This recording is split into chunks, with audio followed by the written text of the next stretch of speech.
All right, we're going to talk about cylinders today.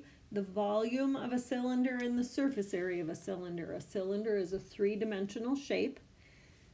And because it's three-dimensional, that means it has space inside it. That's the volume. And then all of the surfaces have area. And so when we add up all the surface areas together, we get the total surface area. So we're going to talk about how to figure that out. Now, what I want you to notice is when you talk about a cylinder, you're talking about a shape that is, it doesn't have to be on the top, but you have two circles and the sides wrap all around the circles. So you have a circle here, the way I have drawn it, there on top. It can be where the circle is the front. It doesn't have to be the top or the bottom. And then their sides are usually horizontal or connected at a right angle to the top and the bottom. The top and the circles are typically the same size. That's what I'm referring to when I talk about a cylinder. A good thing to think about is maybe like a can of soda or a can of pop, or sparkly water or whatever you drink, or a can of soup. And the thing to keep in mind is, what does it look like when we take this cylinder apart? So the net for the cylinder, you have the top of the cylinder. If I cut around the edge with a can opener, that would give me a perfect circle. If I cut around the edge of the bottom, that would give me another perfect circle. Here's the base that I had marked red over here. They make a circle. The radius of those stay the same.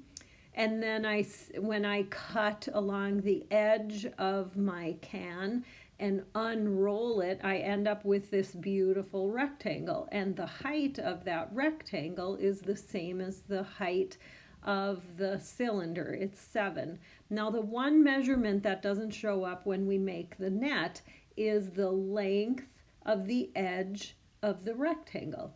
And I want you to think about something. When this is a can, the edge of the rectangle runs all around the circle. If I wrap this back up, this length right here would wrap all around this circle. So this length actually ends up being the circumference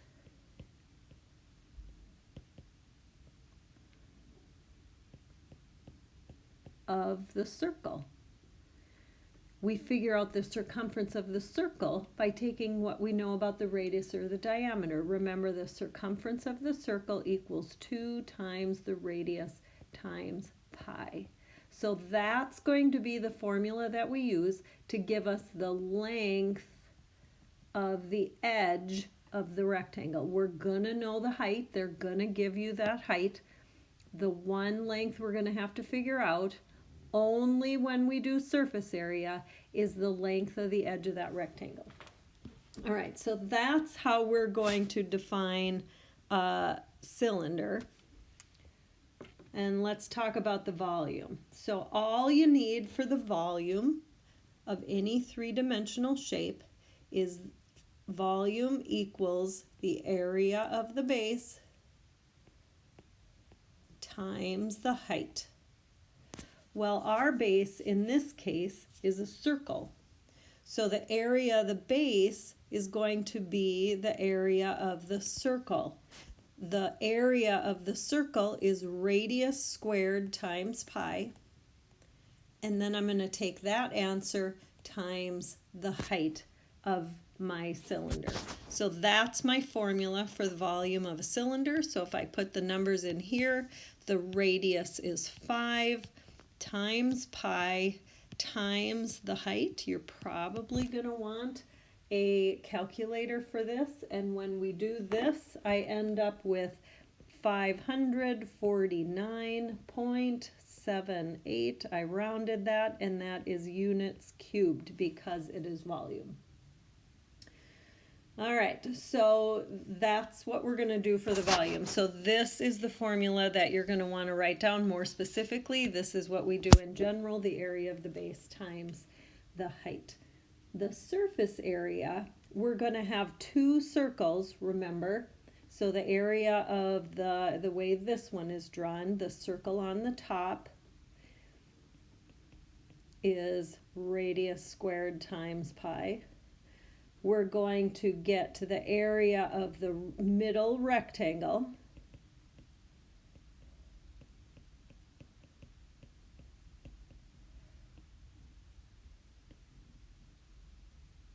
And then we're going to get the area of the bottom. So that's r squared times pi as well. The middle rectangle ends up being the circumference, remember, because that's this length, times the height.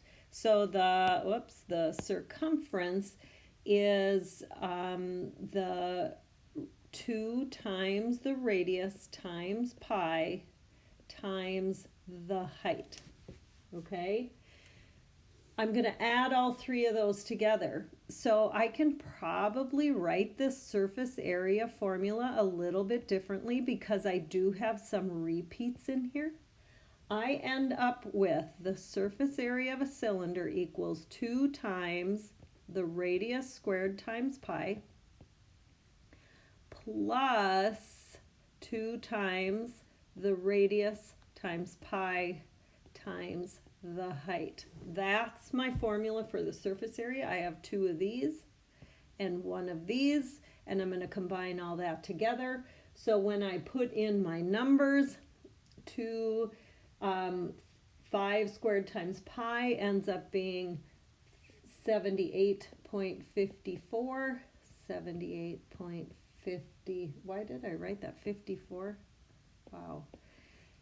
And then the 2 times 5 times pi times 7 ends up being 219.91. When I add all of these together, my total surface area ends up being 376.62, and this is units squared. This is your formula for the volume. This is your formula for the surface area. It's because the top ends up being a circle, the bottom ends up being a circle. We need the area of both of those. The middle rectangle is the circumference of the circle times the height. Thanks. Hope that makes sense. If it doesn't, ask your geometry teacher a few questions. Thanks.